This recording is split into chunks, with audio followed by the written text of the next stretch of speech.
के बगैर या उनकी सिफारिश के बगैर वजीर आजम किसी को तैनात कर नहीं सकता। ये बंदा वजीर आजम अपनी मर्जी से नहीं ला सकता। ये इख्तियार भी आर्मी चीफ ने अपने पास रख लिया और उसकी तनख्वाह और मुराद का तयन भी वजीर आजम करेंगे। अच्छा, नंबर 3 इसमें एक और बड़ी इंपॉर्टेंट चीज है कि आला फौजी रैंक रखने वालों के लिए उम्र भर की मुराद, यानी जिनके आला फौजी रैंक्स है ना, जैसे फील्ड मार्शल हो गया, जैसे इस किस्म के और अहदेदार हो गए, इनकी जनाब जो मुराद है इनको सारी जिंदगी मिलती रहेंगी, वो खत्म नहीं होगी। जब तक ये जिंदा रहेंगे इनकी मौजें लगी रहेंगी, इनकी तनख्वाहें, इनकी ये चीज़ें सारी इनको मिलती रहेंगी, मुराद इनको मिलती रहेंगी।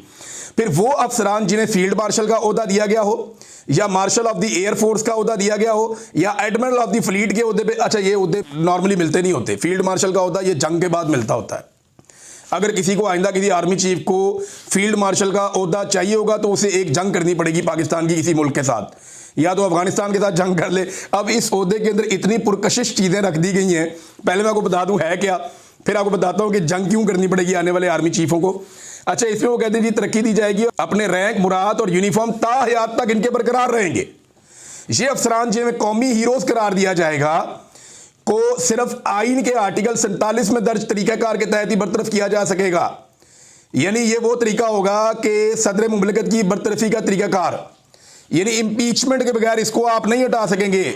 वजीर आजम का ये इख्तियार कि वो आर्मी चीफ को तब्दील कर दे या उसको हटा दे, ये इख्तियार उससे वापस ले लिया गया है। और ये खास तौर पे उन लोगों के लिए जिन्हें फील्ड मार्शल करार दिया जाए, यानी फील्ड मार्शल को हटाने का इख्तियार वजीर आजम से चला गया।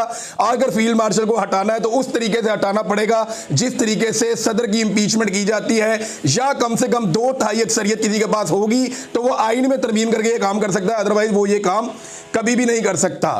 नंबर 5, ये बड़ी इंपॉर्टेंट चीज है, बहुत ही इंपॉर्टेंट चीज है, और ये है कि आइन के आर्टिकल 248 के तहत सदर मुमलिकत को जो इस्तिस्ना हासिल है, यानी इसके ऊपर केस नहीं बन सकता। सदर मुमलिकत पे आपको पता है केस बन नहीं सकता।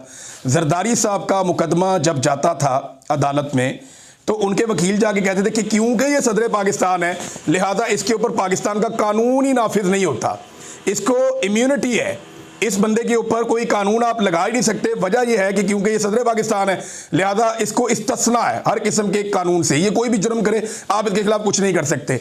वही इस्तिस्ना इन्होंने फील्ड मार्शल को भी दे दिया है, और फील्ड मार्शल को ये वाला इस्तिस्ना दे दिया कि एक तो वो देखें ना, 2 चीजें होगी, एक तो फील्ड मार्शल रहेगा अब ताहयात, नंबर 2 उसको मिलती रहेंगी मुराद हमेशा पूरी जिंदगी के लिए, नंबर 3 पूरी जिंदगी उसके ऊपर कोई मुकदमा नहीं बन सकेगा, आप उसके ऊपर कोई